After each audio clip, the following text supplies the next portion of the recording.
Irrespective of your caste, creed, or religion, I welcome you to my channel, Ravi Srivastava. In this, we dissect complex spiritual questions and answer them with science and also with spirituality.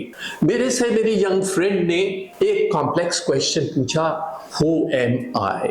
नहीं sir, मैंने ऐसे नहीं पूछा था। हाँ? मैंने ऐसे पूछा था कि आप मुझे Who am I का मतलब बता दो। मुझे अभी तक ये लगता था कि जो सामने ऑब्जेक्ट रखा है इसको मेरी आंख देख रही है। हाँ? पर अब मुझे पता चल रहा है कि मैं ये ऑब्जेक्ट देख रही हूँ, फिर मेरी आंख देख रही है, उसके बाद मेरा मन देख रहा है, मेरे मन के बाद मैं देख रही हूँ, और मैं को कौन देख रहा है? आपने मुझे ये तो सब समझा दिया कि ऑब्जेक्ट को मैं देख रही हूँ, तो मुझे अब आप मैं को ना थोड़ा डिटेल्स में समझाओ। Very good. तो मुझे ये लगता है कि ये 17 साल की लड़की को धीमे धीमे ये बातें समझ में आ रही हैं, तो आप जरूर समझ रहे होंगे। हम इस मैं को जरा और खोल के धीमे धीमे करके देखते हैं। तो पहले ये समझा जाए कि देखा किसने। तुम्हें याद है कि हमने पहले वाले वीडियो में ये बताया था कि एक जो ऑब्जेक्ट है उधर से रेज ऑफ फोटॉन्स और रेज ऑफ लाइट निकलती हैं। ये लाइट हमारी आईज पर पड़ती हैं और कैसे ब्रेन उससे डाइसेक्ट करता है और फिर जो इलेक्ट्रोमैग्नेटिक वाइब्रेशन होते हैं उससे मैं देखता हूं। इसमें हमने देखा कि 3 चीजें थी। पहला ऑब्जेक्ट, दूसरा सेंसेस ऑफ परसेप्शन और तीसरा ब्रेन जरूर था, मगर ब्रेन नहीं देख रहा था, देखने वाला कोई और था, मैं। इस मैं को हमने डाइसेक्ट किया, 4 भागों में बनाया। फिजिकल से हम इसे नॉन मटेरियल मैं तक ले गए। साइंस के पास तो आंसर ही नहीं है। साइंस के पास आंसर ही नहीं है। जब मैंने देखा तो थॉट्स, इमोशंस एंड फीलिंग्स कैसे राइज किए, इसे वो हार्ड प्रॉब्लम ऑफ साइंस कहते हैं। उसका कोई जवाब नहीं। तो हमें जवाब कहाँ ढूंढना पड़ता नहीं है। स्पिरिचुअलिटी, इसका मतलब हमारे वैदिक लिटरेचर में इन सब के जवाब हैं और हम वो जवाब एक्सपीरियंशियल बेसिस पे देखते हैं। अभी का जो मैंने तुमसे बताया मैं कौन, तुम्हारे पास सारा एक्सपीरियंस है। हाँ, आइज ने देखा, हाँ मन ने देखा, हाँ मन को मैंने देखा। तुम्हारे पास प्रॉब्लम आ गई कि इस आई को किसने देखा। अब तुम्हें समझ में नहीं आ रहा ये आई क्या है। क्यों? क्योंकि आई शायद कुछ नॉन मटेरियल चीज है, कुछ है तो, मगर कहाँ है ये मुझे नहीं मालूम। तो अब क्या करते हैं कि इस आई को ढूंढना है हमें। तो आई को ढूंढने में देयर आर 2 पार्ट्स। इन 2 पार्ट्स को हमने कभी समझने की कोशिश ही नहीं करी। तो चलो पहले समझते हैं इस आईफोन से।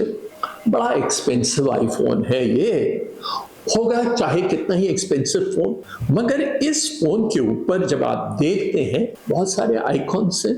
ये जो इसके ऊपर आइकॉन्स हैं ये क्या है? एप्लीकेशंस हैं। इसका मतलब अगर ये एप्लीकेशंस इस पे ना हो तो ये खाली है। तो खाली नहीं चलेगा ना। नहीं चलेगा। मतलब इसके ऊपर व्हाट्सएप है, नहीं चलेगा। ये मेलिंग का है, नहीं चलेगा। ये यहाँ पे फेसबुक है, नहीं चलेगा। ये जूम है, ये नहीं चलेगा। समझ रहे? कहने का मतलब ये है, ये सारे का सारा जो टेलीफोन है ये हार्डवेयर है। ये हार्डवेयर सोफिस्टिकेटेड हार्डवेयर जरूर है, मगर ये हार्डवेयर के साथ साथ डाउनलोड करते हैं। एप्लीकेशन क्या है?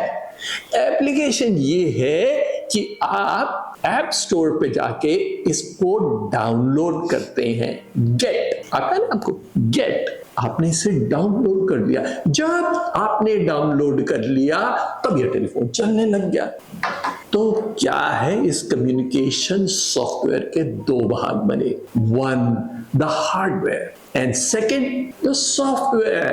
Software is what drives this telephone. ये तो बात बहुत अच्छी तरह समझ में आ रही है ना कि सॉफ्टवेयर ही ड्राइव करेगा। सॉफ्टवेयर नहीं होगा तो वो चलेगा ही नहीं। सिंपल, हमें ये बात समझ में आ गई। ऐसे ही बेटा मैं ये बताना चाह रहा हूं, भगवान की सबसे जटिल कलाकृति, भगवान का वर्ड छोड़ दो, इस यूनिवर्स की सबसे जटिल कलाकृति क्या है? मनुष्य का शरीर है, ये मनुष्य का शरीर दो भागों में बटा हुआ है। एक है मेरा हार्डवेयर, मेरा हार्डवेयर जो है वो उसमें 5 सेंसेस ऑफ परसेप्शन है, 5 ऑर्गन्स ऑफ एक्शन है, मेरे ब्रेन है और बहुत सारी चीजें हैं जिसके बारे में हम अभी नहीं बता रहे हैं, सिर्फ हम ये बताना चाह रहे हैं ये फिजिकल स्ट्रक्चर है। इस फिजिकल स्ट्रक्चर को कुछ चीजें ड्राइव करती हैं जो सॉफ्टवेयर है। वो सॉफ्टवेयर जो है वो 4 भागों में बटा हुआ है। उस सॉफ्टवेयर को कहते हैं मन, बुद्धि, अहंकार और चित्त। इंग्लिश में कहते हैं सबकॉन्शियस माइंड। मन वो स्क्रीन है जिस पर मैं देखता हूं। बुद्धि वो सॉफ्टवेयर है जिसके द्वारा ये स्क्रीन पे क्या है, the power to discriminate. Power to discriminate means ये मोटा है, पतला है, नीला है, पीला है, खट्टा है, मीठा है, कैसा है, पैरामीटर्स क्या है, द पावर ऑफ कॉन्शियसनेस। अब मुझसे अभी नहीं पूछने लगा ये कॉन्शियसनेस क्या हो गई, उस पर भी बात करेंगे, मगर अभी पहले द पावर ऑफ कॉन्शियसनेस। देखने वाला मैं, जो कुछ भी मैंने देखा वो रिकॉर्ड हो गया मेरे सबकॉन्शियस माइंड में, वो मेरा डेटा बैंक है। और ये जो डेटा बैंक है ये है संस्कृत में चित्त।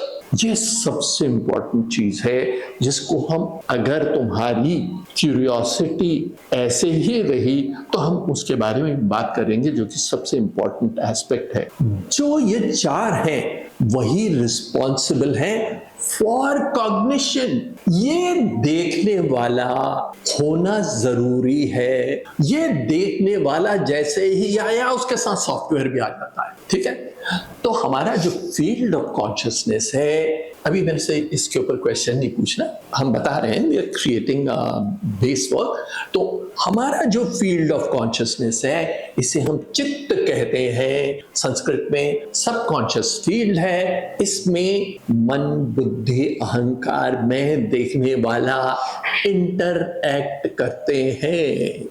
ये बात अभी यहां समझ में आ जाइए, इसको अपने उस पे रख लीजिए। समझने के लिए ये समझिए कि भैया ये जो टेलीफोन की बात आपने कही थी बड़ी लॉजिकल थी। हाँ, ये टेलीफोन चाहे 1 लाख का हो, 10 लाख का हो, उसमें कैसा ही आपने हार्डवेयर लगाया वो बेकार है। ऐसे ही जब तक मन, बुद्धि, अहंकार और चित्त जिसे कहते हैं इनर सॉफ्टवेयर नहीं है, जब तक मैं नहीं है, ये सब कुछ बेकार है। क्यों बेकार है बेटा? हमने बोला अभी, फिर हम फिजिकल लेवल पे आ जाते हैं। जब हम फिजिकल लेवल पे आए तो हमें क्या मालूम पड़ा? हमें मालूम पड़ा ये रहा आपका ऑब्जेक्ट, ये रहा सेंसेस ऑफ परसेप्शन और मैं। तो अगर मैं नहीं है तो कॉन्शियसनेस ही नहीं है। अरे भाई, अगर ग्लास मेरा सामने रखा है, ग्लास नहीं है तो ग्लास होगा वहां पे? नहीं, कोई कॉग्निशन नहीं है ग्लास का। अगर मेरी आंखें ही ना हो तो कॉग्निशन नहीं है, और मैं ना हो तो कोई कॉग्निशन नहीं है। तो जो मैं है वो बिगनिंग है, मैं ही नहीं है तो कुछ नहीं। हर चीज जो अपीयर करती है, कहाँ अपीयर करती है? In consciousness. जब तक मैं चेतन नहीं हूं, जब तक मैं जगा हुआ नहीं हूं, जब तक मैं कॉन्शियस नहीं हूं, तब तक वो मेरे पास नहीं आती है। मेरे पास का मतलब मैं उसे आत्मसात या मैं उसे एसिमिलेट या कॉग्नाइज नहीं कर सकता हूं। यह जो कॉग्नाइज कर रहा है जो कोई भी है वो मैं हूं। मैं कहीं छुपा हुआ है, मुझे क्यों नहीं दिखता? मैं का आभास मुझे है, लेकिन मैं क्या है इसको मैं नहीं जान पाता हूं। और यही हम आने वाले अपने लेक्चर्स में डाइसेक्ट करेंगे। यहाँ तक तो मुझे बात समझ में आ गई है, पर मेरा क्वेश्चन तो वहीं का वहीं पड़ा हुआ है ना। आप मुझे ये तो बताओ कि मैं हूँ कौन? बहुत अच्छी बात है।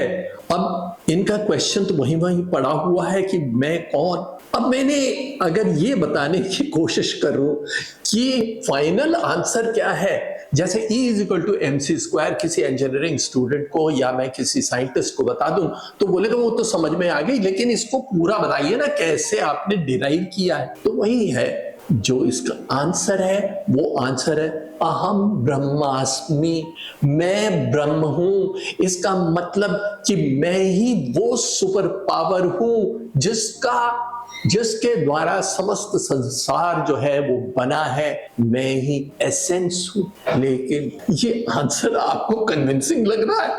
बोले बिल्कुल नहीं, ये क्या मतलब हुआ? बोल दिया हम ब्रह्मास्मि, मैं ही महेश। नहीं नहीं, यह काम नहीं चलेगा, आपका तो जवाब ही गलत है। इसलिए हम इसे यही छोड़ते हैं। जरूरत क्या है? एक छोटा सा है, थोड़ा सा दोहा, वो बोले धीरे धीरे रे मना, धीरे सब कुछ होए, माली सींचे 100 घड़ा, ऋतु आए फल होए। तो ये ऋतु क्या होगी?